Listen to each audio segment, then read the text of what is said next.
Ithemba esinalo ke lokuthi izifundo esiletha kona ziyakuthokozisa, ziyakuvula umqondo futhi zikwenza mhlawumbe ushintshe nendlela okade ucabanga ngayo. Akukho okunye ongasithokozisa nje okwazi ukuthi ke usufundele likhulu futhi uyaqhubeka uyafunda. Igama ngopastor weningi esimvakashele nesihleli naye la umelaphi wendabuko Mkhulu Shobel'khulu. Mkhulu kunjani? Siyaphila pastor weningi njani nabalaleli ekhaya? Siyaphila kwintokozo ukuthi yaphila. Asivele sideke itafula sindlala ulwazi ngedlozi lomdliwa. Umdliwa yidlozi noma umoya othile? Ngiyabonga pastor weningi. Umdliwa uyidlozi. Uphinde futhi ube umoya othile at the same time. Umdliwa idlozi elifika lizomosha noma lizodiqilela impilo zabantu phansi, elidla inhlanhla zasemndenini, bese kuphinde kuba umoya othile. Ngiyazi ukuthi uma ngikhuluma ngedlozi ngikhulume ngomoya, abantu bayadideka. Idlozi umoya womuntu owayephila emhlabeni njengami nawe oyinyama, bese yashona bese yabuya mhlambe izongibatha noma izongidlozomela. Bese ke mangithi imimoya noma imoya suke sikhuluma ngani ngama spirits okwama jinn spirit noma imimoya lena abanye bathi mhlambe amadimoni noma kanjani engekho endalweni efana nani nokwedlozi noma nokwethongo.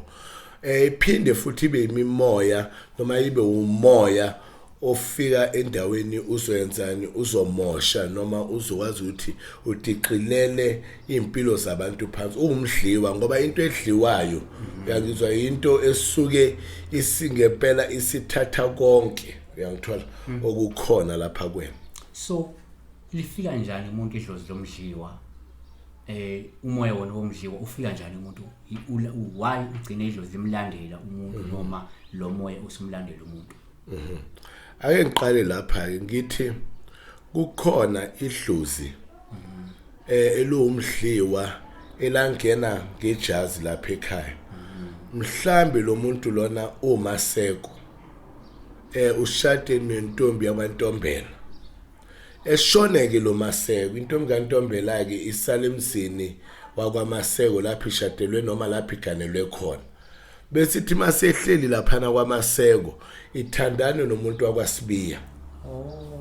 Lo wakwaSibiya ke imthatha imfaka endlini eyoshonela lapha emzini wakwabani wakwamaseko.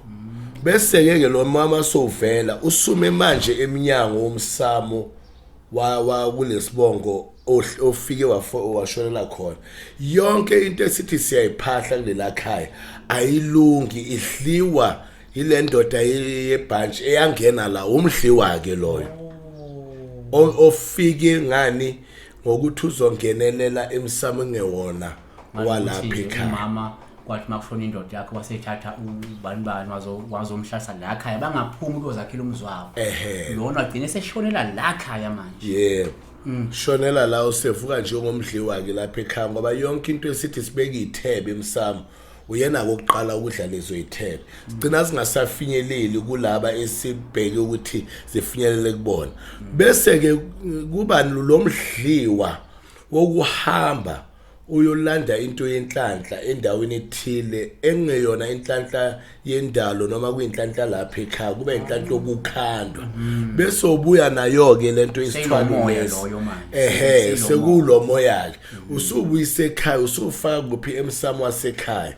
Bese uyaqala ke uyakusebenzela ekugcineni ke bese udla ingane lapha emndenini. Wona ke futhi inhlobo ehlukile yomdliwa yona leyo. Bese kuba yini ke futhi kuba umdliwa walapha emndenini. Uthola ukuthi kukhona umuntu lapha emndenini oyisihlobo sethu eshone lo muntu engajabulile, uyangizwa. Bese ke afike sidalela inkinga ngalena, izinto zethu zimani zidleke nje zingayi phambili. Gugu izinto lapha ekhaya thiwa ulakala abadala, ulakala abaphansi, kodwa uthola ukuthi nje imfamona eyashona la isiphenduka umdliwa walapha emndenini. Ushithi kushona lo muntu vele onenhliziyo elikhuni. avele nangale sikwele amathonga niyaqhubeke manje wayivele nenhliziyo elikhuni avale kwasani manje avale kwasani manje nathi niyophahla emsamo ufike kume yena aqala ukuvela yena eqala nje ukuthi thatha konke futhi nikwenzani agoqula imoto zomuntu nithi niyophahla lapha ekhaya nithi sibiza nina okhoza nonke sondelana kuvunduke nayeke lapha imoto ngakusasa isiguqukile manje isishayisile noma isiphelile noma inkomo lekumele sisebenze ngayo for umsebenzi sithi siyihlaba sithola isiwili bese mase siyohlola kuthiwa kunomdliwa okhona ekhaya kumele ke uchazeleke uthi umdliwa onjani so igezwa njani ke ledlozi lesifika namthwalo lesi sazogana nejazi noma ke yilo moya mhlawumbe lona olandwe ubaba omkhulu ubaba omkhulu walanda lo moya wasuyashona lento sisele sihluphe emuva manje abantwana basele noma wona lo moya lo walisidala salakha esashona silikhuni saqhuba nobulukhunanga kwelamathongo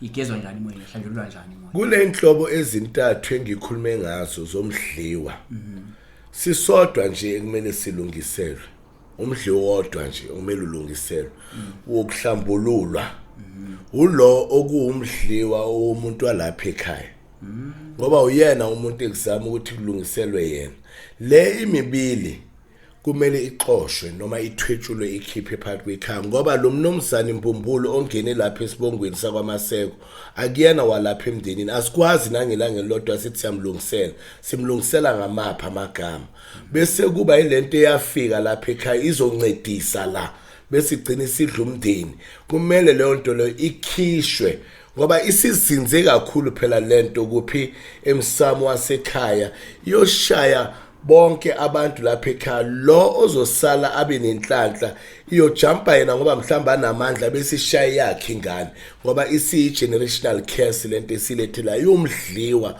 owafika zombili lomdliwa longenelela nalo walanda waletha lapha ekhaya kumele kube nendlela zokuthi zithwetshulwe ususwe lomdliwa kodwa lo wala ekhaya kumele sizame ukuthi simlungisele amaqala wakhe nenhliziyo embaye yahamba nawo ngoba sinenkinga pastor Winning imidliwa enje ifika ngokuthi singaqondi isintu noma singaqondi indalo yomuntu ukuthi umuntu uma ezalwa uzalwa emsulwa uma ehlukana nokwenyama khona amasiko athile kumele simgeze lo muntu sidilize yonke lento afika ethola lapha emhlabeni angabi nenkinga yokuya kwalamathongo enenhliziyo embi ngoba uyovuka adle inhlanhla zethu lapha ekhaya lo muntu abe umdliwa asivale ngokuthi ke iyalungiseka lento umuntu umefika kwena ungakwazi ukuthi uthethule lemoya emibi noma ixoshwe nalona walatha futhi niyakwazi ukulekelela mhlawumbe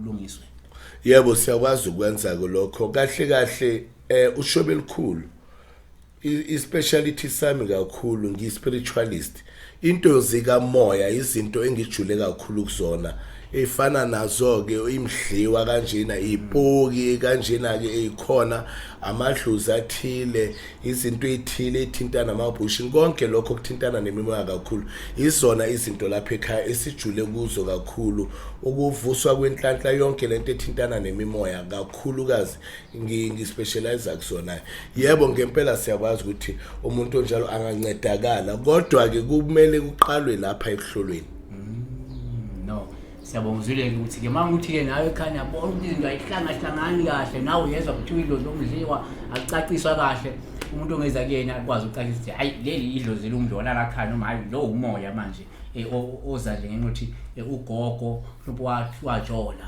nje yasishonela lakhaya noma umkhulu wajola nesalwazi esithile nje yasixoshe lapha esigangeni sesishonela lakhaya noma nje umoya nje othile ke oyizelayo wona njengoba ichazile iza la Mkhulu Shobel'khulu kanti futhi ke izasho ukuthi ke lapha ku YouTube ezomsamo nethongo ezethongo nomsamo TV ezethongo nomsamo subscribe lapho uzithole ke more info kanti ke lapha ku Facebook Shobel'khulu Institute for Spiritual Healing.